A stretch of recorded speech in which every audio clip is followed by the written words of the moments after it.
And welcome in to Pressbox Live on Facebook Live. I'm Stan the Fan Charles at Pressbox and PressboxOnline.com. With me is Ross Grimsley.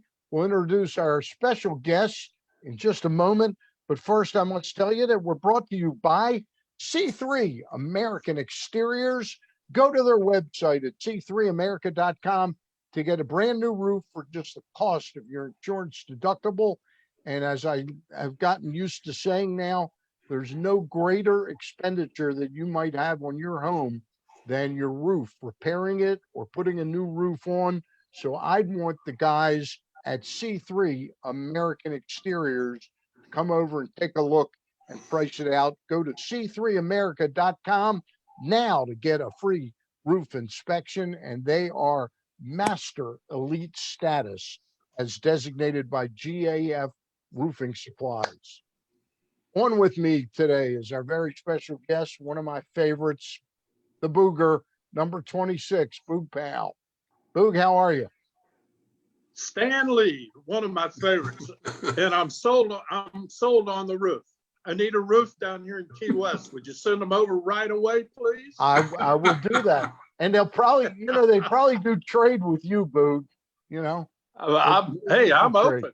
All right. Yeah, man. Hey, Booger, I'll trade you a fishing trip for a roof. Yeah. There you go. Hey, first of all, I think the last time I actually saw you and grabbed your hand and shook your hand was spring training of 20, when I was down there with my cousin Ron right before this pandemic really became the thing. How much do you miss being out with the people? I miss it a lot. It was March the 16th, to be exact, was the last day that I did this. And we had our operation set up in Sarasota. Right. And I had no idea that we wouldn't be doing this again for over a year anyway. And I haven't been, and I miss being at the ballpark too. Is it something that you kind of took for granted that would always be there as long as you wanted to do it, and now all of a sudden it's not there and you do miss it? Yeah.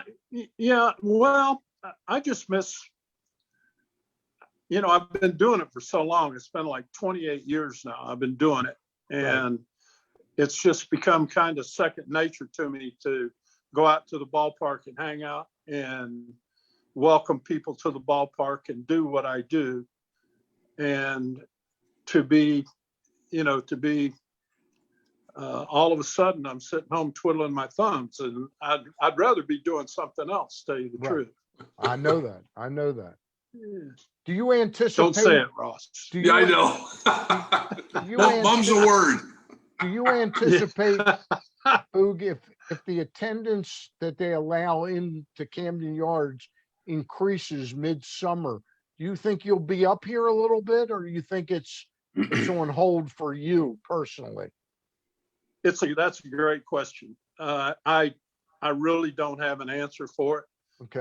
I would wish that I could say yes, I'll be up there, part of the time, or sometime, or I'd be there every day, but I don't think that's going to happen.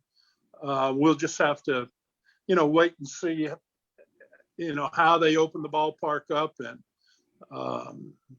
part of my gig and part of the things that I do are drawing people to me and coming by and saying hello and doing that kind of stuff, give you a big hug and all of that. And that's what I do. Yeah. And I love doing that. And I'm not so sure. I can't speak for the Orioles. Yeah. But I'm just saying that, if we could do that, that would make me very happy. And one last thing before I turn you over to Ross, the stand is open though, correct? For fans that come to the game. Yes, right? We are. Okay. Yes, we are. And my gal that's been with me for 25 years now, Annie O'Brien, is down there, and she's running it. Annie O'Brien is doing just a wonderful job down there on Utah Street. Yeah. Right. I talk to her every day, and I get the reports on how things are going there. And, people seem to be happy. I haven't heard any I haven't heard anything to the contrary, but And the that's menus, a good thing about being down here. Is, Yeah, I'm you hard don't to hear find. any- You know? is the menus exactly the same, correct? Menus Menu's exactly the same? exactly the same. All right. Ross, Yep, I know you 28 got, years in a row, or I know you got a couple 128. of 29. questions. Is this the 29th year? Jeez, whiz. You were a little boy when you started doing this. I know. I was more boyish. I don't think I was ever little.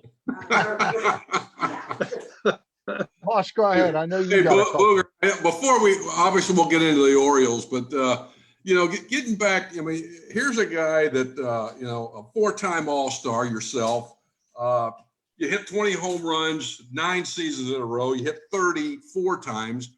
The strange things, I didn't realize this, you only struck out 100 times once in 17 years. That's pretty amazing fact.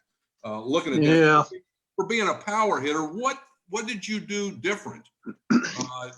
Obviously, you made contact, but and the other thing I want to say, your OPS, which is on base percentage and slugging percentage, you were 134. The top players of all time, top 100, are 136. So you're right there with the greatest in the game. So why was that? Why did you only strike out 100 times once? What was your approach? If you strike out, you can't drive in a run. Correct. And if you don't drive in any runs, you can't get paid. And I just always figured that the more runs I drove in, the more I would get paid. Right. So as you look back on it, I don't know if this stat's in there, but once every 5 at-bats, I drove in a run. So I don't know how many at-bats I had, but if I can't figure that out. That's But pretty damn somebody good, though, figured once that a- out. That's Almost pretty damn good. 7,000. Once every, yeah. Well, Once yeah, you- I had over 7,000. Yeah. But I guess that I didn't like to strike out. I remember back a game when we had what was his name? Chaney. Tom pitched that Chaney. game. Tom Chaney, who Yeah. struck out 21 Orioles in a Yeah. 16-inning game. That's right. And I was the only one who didn't strike out. I was 0 for 6, but he didn't punch me out. And I wasn't going to let him strike me out. It was kind of a pride thing. There was sometimes when you couldn't help it, and Jim Cott and Mickey Lolich and Whitey Ford. And, oh yeah. Yeah. There were a lot of left-handers that gave me some problems, especially early on, but I learned, Right. and I got hit with I'd hang in a little bit longer than I should on some breaking balls sometimes. And then I got hit in the neck a couple of times, and I got hit in the ribs a couple of times, and You hurt the ball. all of that. But you learn as time goes on, I learned to fight them off, try to fight them off and hit the ball somewhere, especially when you had ducks on the pond out there. Right. And, it seemed like there was always Paul Blair or Buford or somebody was out there. Yeah. Well, the thing I was getting at, with this now in this day and age, strikeouts, no one seems to really care. And that was what I was getting to. What did you obviously, and even RBIs, in some, it is not a big thing for people. They're taking that away as which I can't believe. See that. So you look at it used to be embarrassing for guys to strike out. They really didn't care for it. Oh yeah. Now that was the thing I was trying to get at. You didn't strike a big power hitter, and now guys are striking out. Yeah. It's not uncommon to see double-digit strikeouts every night. I probably would have hit another, I don't know, maybe another 50 home runs if I didn't cut my swing down. I cut my swing down a lot when I got in a situation where I could strike out.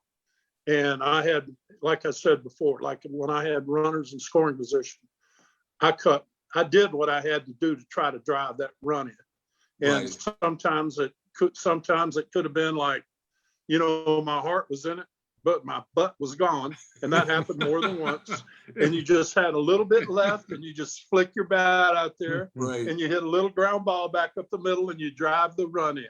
Love that. I would have rather do that almost than hit a home run sometimes. Sure. But Sometimes. before you go back to Stan, I got one. You got traded to Cleveland in '75, and after you had, I think you had 3 or 4 seasons where you hit 250, 260. 75, you hit 27 home runs, 297. What changed? That's because he had a good manager in 1970. No, it was the big red uniforms they had. Yeah, it was those red uniforms. Yeah. Yeah. No, I was, the last couple of years that I was with the Orioles, I was dealing with a rotator cuff problem. And I couldn't lift my right arm up, any higher than my shoulder. And I got myself in a habit of when I swung the bat, I dropped my hands down and I never got them out. You can't hit with your hands down in here. So I couldn't do anything about it. I couldn't lift my shoulder up. And I had, I don't know, I guess I had 20 or 30 shots and I had all kinds of problems. But in the winter of '74, after, let's see, Oakland knocked us out. Right. And you were there then, weren't you? Yep. Yeah. Yeah. And Oakland beat us in the playoffs. And the rumor was out that I was going to be traded. And so, it happens in baseball. I'd never been traded, but I knew it happened. So, right. And then Frank Robinson got the job over in Cleveland. And I found a doctor in Miami that used to treat highlight players. And highlight players suffered same type of injuries that ball players had with the rotator cuff and all of that. So he gave me a shot. He took out a needle about that long and he gave me a shot and he went down through there and he turned it and he said, "This is going to hurt." Thanks. And it did. And did it hurt? And oh yeah, it hurt. Are you kidding? And anyway, all of a sudden he said, "Okay, lift your arm." And I went like that and I could lift it. And he says, "I hit the spot." Yeah. Because when he hit the spot, there was Novocaine in whatever he put in there. And all of a sudden I felt great again. And I went to spring training out in Tucson that year. And I just sort of, I don't know. I was kind of searching for it, and I had this kind of new freedom. Yeah. And I could do my hands like that. And I stood in the back of the batter's box. I kept my hands back, and all of a sudden, this whole world opened up that I used to know.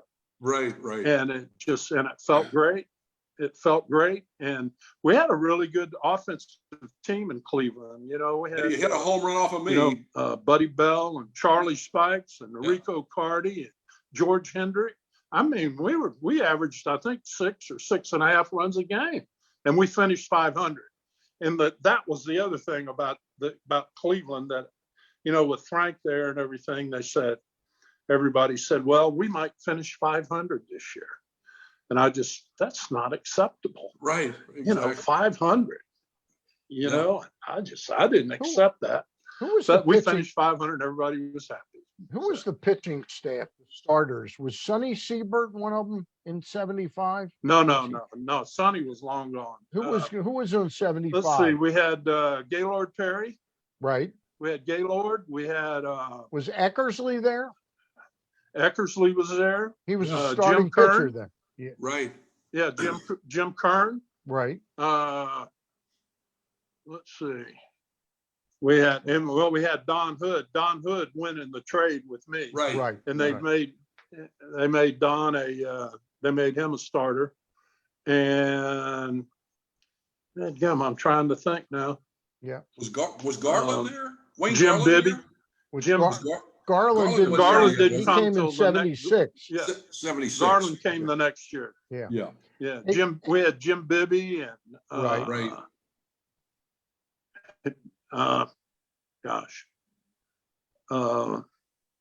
Anyway, and then we got Fritz Peterson. That's right. We got Fritz Peterson from the Yankees. That was after the whole wife swapping thing, right?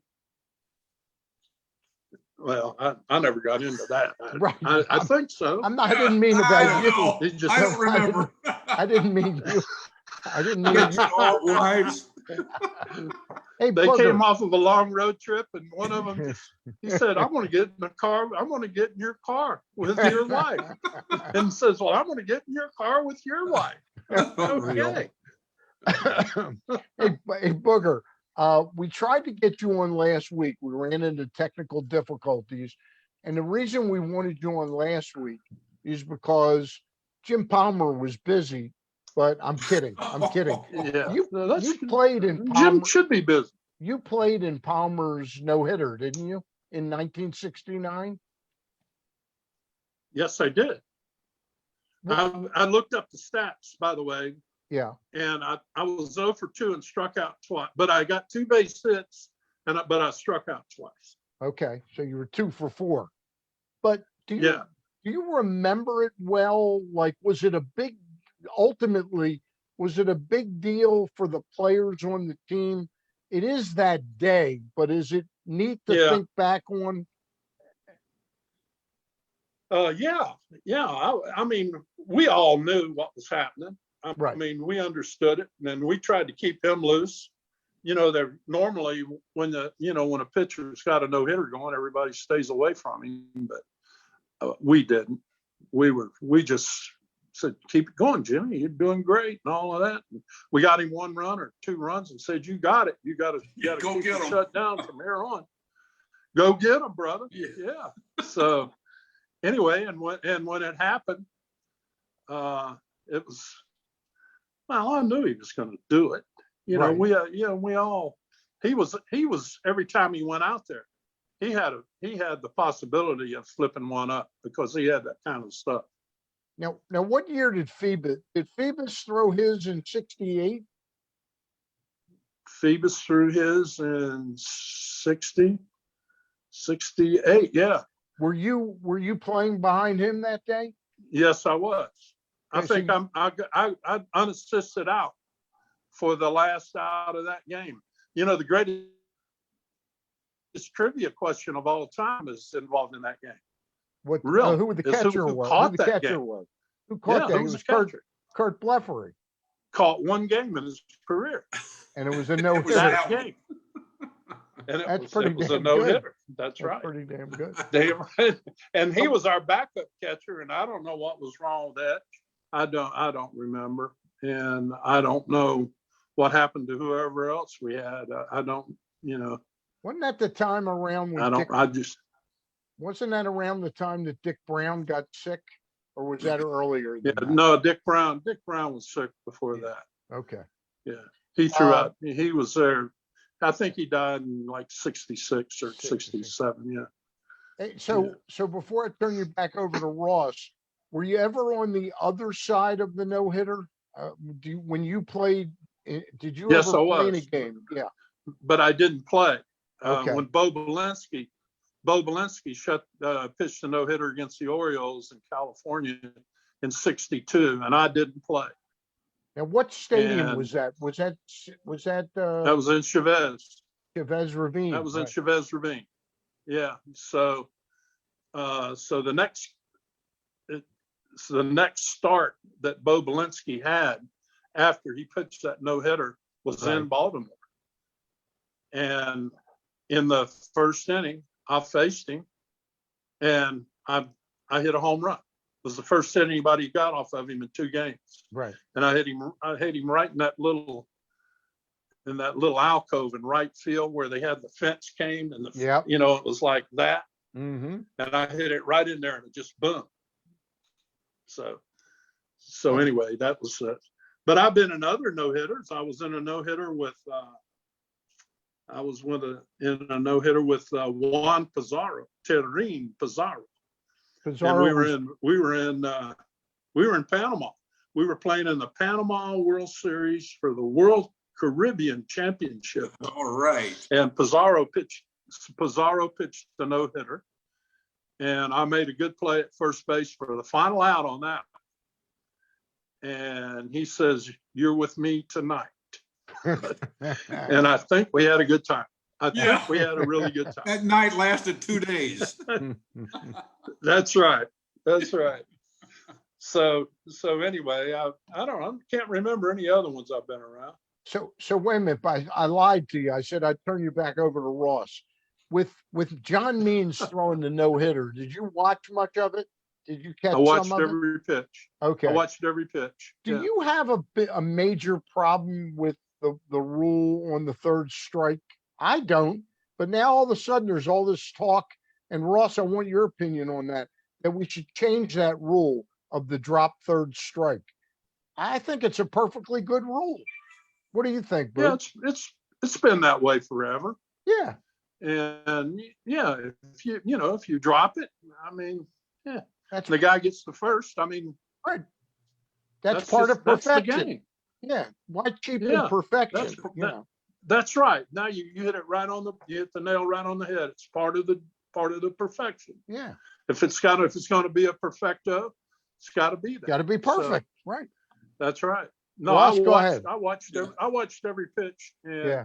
I was just absolutely amazed. And RG, I know you were just digging. Well, 26 out of 27, first pitch strikes or something like that, which is unbelievable. And that's how guys pitch or should pitch. That's right. Who does Means remind you of? Who does he remind you of? I mean, I can't think of anybody right offhand. There were some tough left-handers, but but not exactly that could paint you like he could.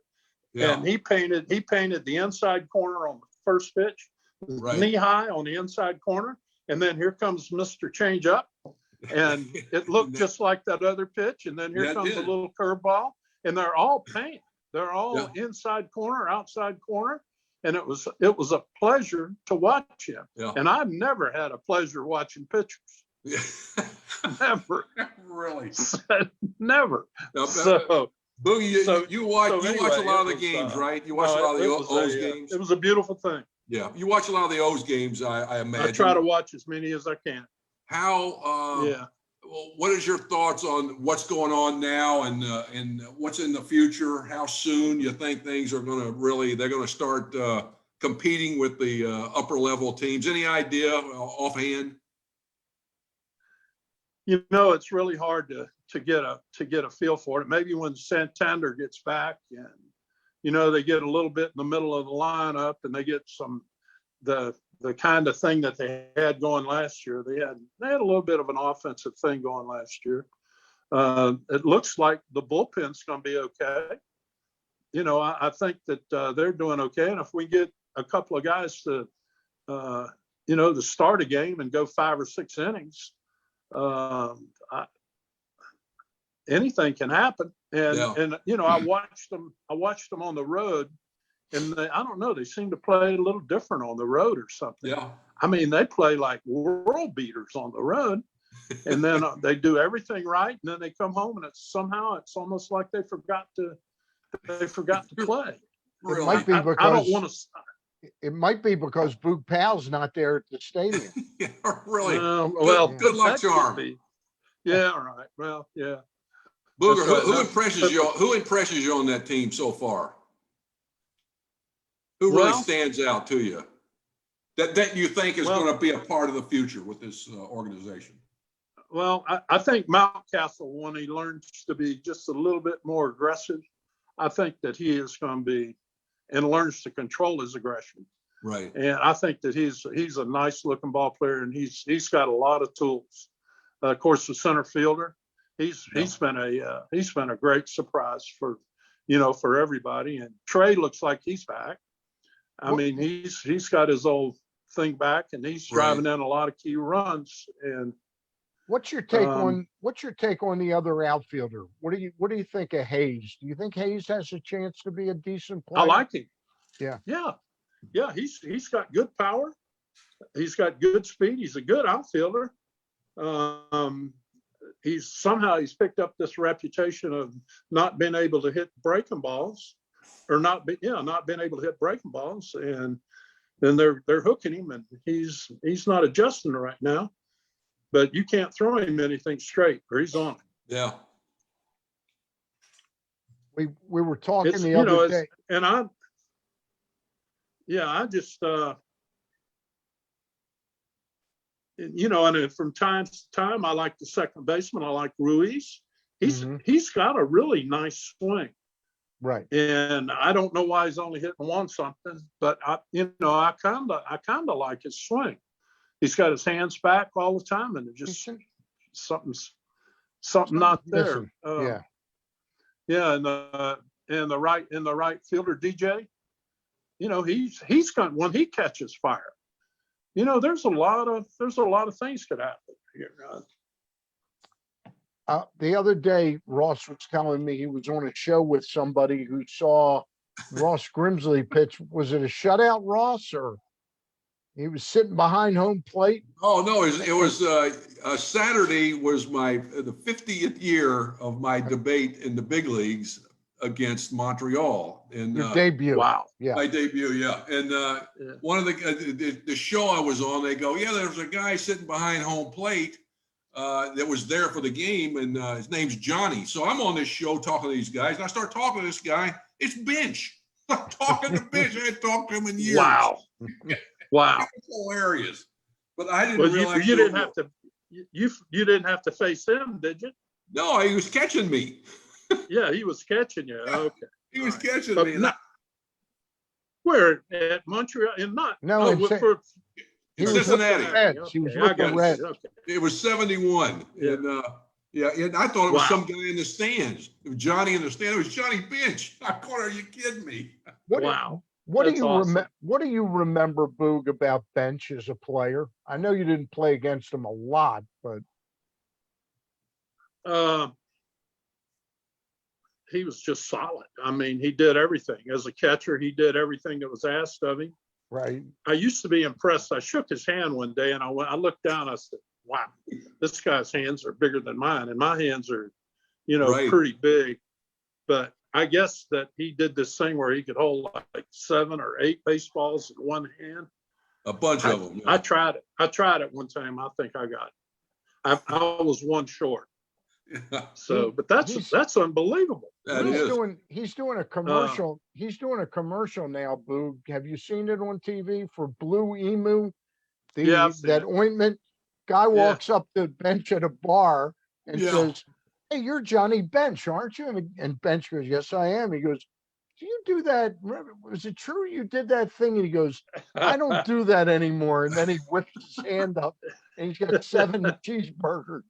Very funny. That's Stan, funny. he's sending me a case of Blue Emu. Is he really? Oh yeah. I said my knees and shoulder hurts all the time. Send me some Emu. As long as it doesn't stink. And he got a big laugh out of that. So. I love it. That's great. No, he was you know, he had good power. He was a complete catcher. He really was. He was when you look at the stereotype of a catcher of what he should be, that's the guy right there. Yeah. Hey, Booger, I'm not trying to get morbid or anything like this. Baseball players are pretty close during their careers, a lot of them, and even into their after careers. I mean, you were still pretty friendly. You're still pretty friendly with Brooks and Palmer and Gentile. Do you miss guys that have passed away? Milt Pappas, Frank Robinson. Do you think about them much, or do they just sort of blur into the background? Well, you know, and they were special people, and there's certain things that I see when I'm watching a game that will remind me of somebody, and I will compare our center fielder like to Paul Blair, right? You know, and how would Paul Blair have made that play, and would Paul Blair would have made that play, guarantee it. Yes, sir. You know, and made it look easy. He not only would have made it, he would have made it look easy. That's what. And was he didn't amazing. dive, and he wouldn't have to dive for it. And he made a play, and it was amazing. And I can clearly see, you know, sitting in the on deck circle with Frank Hitton, and I think we talked about that, you know, at the ballpark, and about how it was like seeing Picasso. Yeah. Yeah. You know, it was absolutely amazing to hit behind him. And then I'll go across the field and there's Brooksy over there. And of course, Louis Aparicio going back. As a matter of fact, I talked to Louis last week in Venezuela. How's he doing? How's he doing? Yeah, he's doing pretty good. He had a stroke. Right. But he's doing good. And he had a birthday last week. And I talked to him and wished him happy birthday and told him I miss him and love him and all that stuff, which I do. Yeah. He's one of my very close friends and good teammate, good guy. Yeah. We just passed the 60-year mark on your 50 years from debuting. We just passed the 60-year mark on Gentile's game. You weren't up yet, but when he hit the back-to-back Grand Slam home runs. It's 60 years ago. I was in AAA. You were AAA. 60 Right? years. I know. Speaking of AAA. I was in AAA. Well, speaking of AAA, you know, Palmer never gave up a Grand Slam homer in the big leagues, but he did give one up in AAA, I think, when he was pitching for Rochester, and the hitter was Johnny Bench. Were you in that game by any chance? Oh no. No? No, Okay. no. I was in Rochester in 61. And I don't think Palmer was there till like 65, maybe. Okay, he was there in 65. Right. 60, yeah. So yeah, that was what was I going to say? Well, Rochester was just a great place to play ball. I almost got Clyde King was our manager, right-handed pitcher, and he was getting ready to send me out, and he told me we're going to have to send you to Little Rock, and he said unless you get a little better here and you start learning how to hit the breaking ball. So we were in Columbus, and he took me. He got a bag of balls, and him and I went to the ballpark at 2:00 in the afternoon for a night game. And he threw me curveballs for, I don't know, 3 bags full. And I don't know how many balls were in the bag to start out with, but there wasn't a whole lot left when we got through. And towards the end of our session, he wouldn't tell me what was coming. He'd throw me a fastball or straight and then breaking ball. Bang, bang, bang, bang, bang. All of a sudden it was there. And I learned how to hit the breaking ball. So. How much easier is it, Boog, to hit the baseball, getting back to the cheating scandal with Houston, when you know what's coming? It's a lot easier to hit the baseball, isn't it? Well, I tell you what, I never liked it. I didn't. There were certain pitchers, and there were certain times in my life when I had pitches, and I had somebody let me know when their pitch was coming. Right. I didn't like it. I didn't trust them. Okay. Because all they got to do is look for a breaking ball, and they throw you a fastball in. It's going to hit you right between the eyes, right in the lips. You know, and I didn't like that. Okay. Now, if I pick something up myself on a pitcher, like if I watched Ross Grimsley pitching and he came set right there, and it was a curveball, and then he came set right there, and it was a fastball. Okay. Got it. I'm just using that as an example. Yeah. And I picked something up on a pitcher, and I used to watch them too, because some of them, they do this or they do that before a pitch, and you pick up little things like that.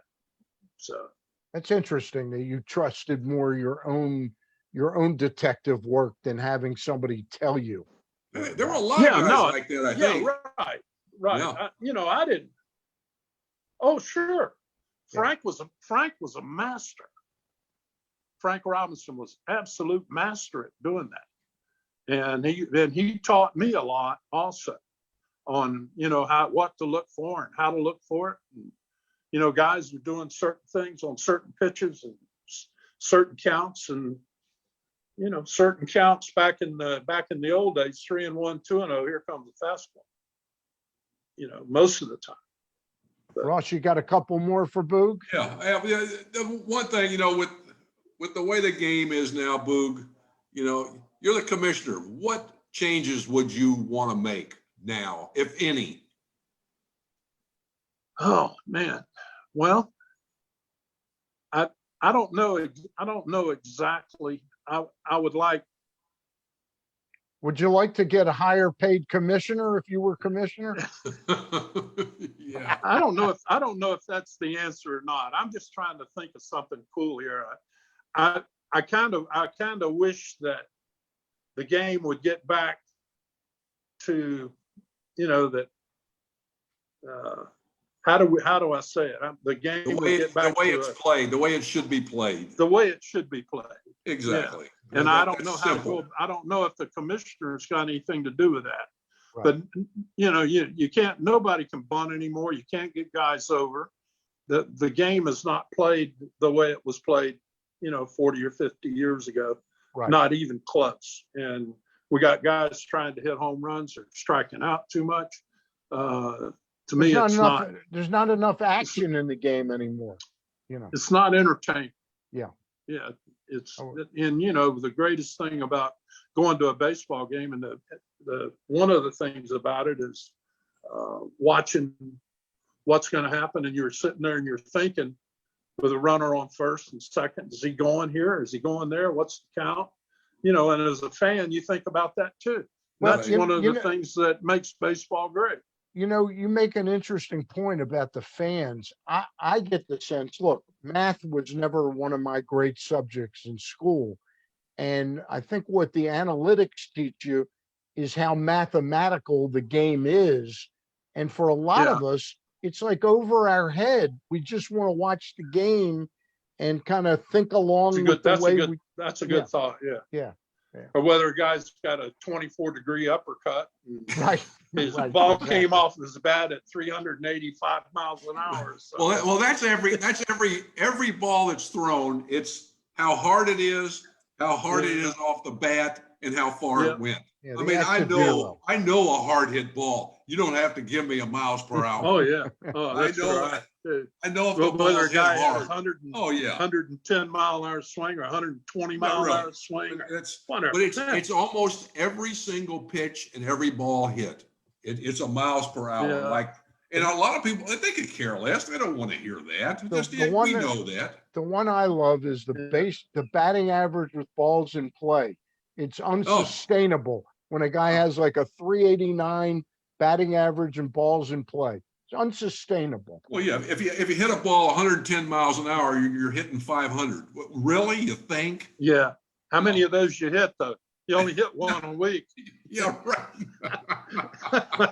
Hey, Booger, we appreciate your spending some time with us on this. All right, guys. All right. Booger, I got one more question. I got one more question for you. One more. Ross has got one more. Go for it. Give me your toughest pitcher you faced. Toughest pitcher, the one that I hated to face the most was Jim Cott. Oh yeah. Jim Cott. I hit my first big league home run off of Jim Cott on a slider blown away to left field in Minnesota. Oh no. The next pitch, he hit me in the neck, hit me right there. And the ball just hit and it stuck right on my neck like that. Did it hurt the ball? What he was saying in some, in some did 3 it years hurt the later, ball? Oh yeah, no, it hurt me. Yeah. And some 3 years later, Hank Bauer was managing the team, and he called me into the office. Cott was pitching, and I hadn't gotten a hit off of him in 3 years. And he said, "Would you want to sit down against him?" And I said, "Hank," I said, "if you want to take me out, take me out." I says, "But do not ask me if I want to come out of the game." Yeah, right. I do not. Ever. I do not. And he didn't say a word. I was in the game.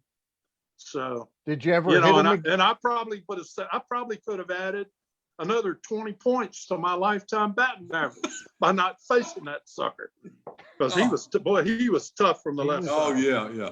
Give me your best all-around player that you have played against, you've seen. Who's the best all-around player? Wow. It'd be tough. I think maybe Frank. Frank was he was a complete ball player. How good a player? How good a player was Tony Oliva when he was really he at was- his prime? Oh, he was something. He was really special. I'd seen him the year before he came up. We played in winter ball together, and he was down in Arecibo, Puerto Rico, and he led the league that year, and he hit 420, I think, in Puerto Rico. And I saw him the next year, and he led the league and he hit 360 or something, whatever he hit. And it was just like, and I never could understand how he hit, because he used to. He never held the bat very tight, and the bat used to fly out of his hand all the time. And you could pitch him inside all day long. Boom, boom, boom. He'd foul 100 off. And then you throw him one long away, it was a rocket somewhere. Yeah. And Stu Miller, probably one of the best relievers that I ever saw. But Stu Miller and Tony Oliva, you might as well just go ahead and walk him. Yeah. Because he was part of that onslaught when I think Tony Oliva got 16 hits in 4 games in Baltimore one time. Hey, I don't know, it was something like that. You mentioned Stu Miller, Boog. Does this guy that the Orioles have closing now, Cesar Valdez, does he remind you of Stu Miller? Same kind of motion and everything on the changeup. Yep. Just it's really hard. And Stu would throw you a fastball once in a while, but every pitch he threw looked like it was a fastball. But every pitch was a changeup. Yeah. I used to laugh at people. I mean, you watch Mantle and Berra and watching some of the bigger hitters hitting off of him. It was funny. They couldn't wait. They couldn't wait. Oh long yeah, enough, it was comical. Hey. And then Milt Pappas said he would pitch to Mantle and he'd throw him sliders down and in. I didn't like that playing first base. You're too He close. hit the ball way too hard. Man. Speaking of hitting the ball hard, before we let you go, there's a rumor, it's almost like a legend, that Frank Howard at RFK Stadium hit a line drive that Brooks jumped up and just barely missed it, and it ended up being a home run. Do you ever remember something like that happening? I remember it perfectly, but the details are a little different. Okay. Let me hear the truth. It was in Memorial Stadium. Okay. And Dave McNally threw him a curveball down and in, and he golfed it. And Brooks jumped, and it hit the button on his hat. Okay, that's the truth. Button. And it hit the top of the left field wall down the line, and ricocheted out and Paul Blair got it in center field. Okay. And Brooksy came in after that game, and I've never ever seen him shaking. He was shaking. He was sitting there, and he said, "Booger, that was close." I said, I know it was. And he was serious. And you know how quick his reactions were. Yeah. So. Hey, we love you, Boog. We appreciate you right. coming on tonight. All right. Thanks, guys. Love you Thanks, too. buddy. All right. I enjoyed it all the time. We hope to see you and hug you sometime. All right. We'll remind you in the meantime that Press Box Live has been brought to you by Boog Powell's Roofing Company, C3 American Exteriors. Yeah. Go to their website at c3america.com to get a brand new roof for just the cost of your insurance deductible. GAF Roofing has said that C3 Americans teams are master elite status.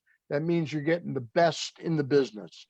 For Ross Grimsley and our guest Boog Powell, I'm Stan the Fan. I'll see you Wednesday night with Gary Stein. Bye. Bye. Thanks, Booger. See you guys.